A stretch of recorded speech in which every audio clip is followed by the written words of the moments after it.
చిన్న కథ. చెడు అలవాట్లు. ఒక ధనికుడు తన పిల్లవాడికి ఉన్న చెడు అలవాట్లను చూసి విచారించాడు. ఒక వివేకవంతుడైన సలహాదారుడిని ఈ విషయం కోసం నియమించాడు. ఆ పెద్ద మనిషి ఆ పిల్లవాడిని తనతో విహారానికి తీసుకువెళ్ళాడు.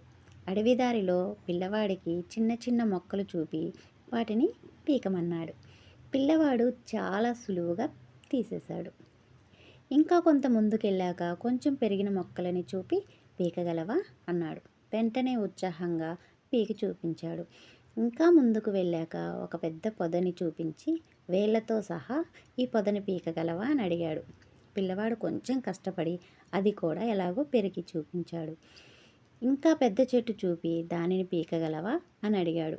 ఆ పిల్లవాడు నా వల్ల కాదన్నాడు.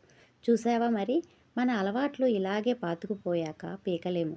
లేతగా ఉన్నప్పుడే చెడు అలవాట్లను వదిలేయాలి, మంచి అలవాట్లను నాటుకోవాలి, పెంచుకోవాలి అని ఉపదేశించాడు.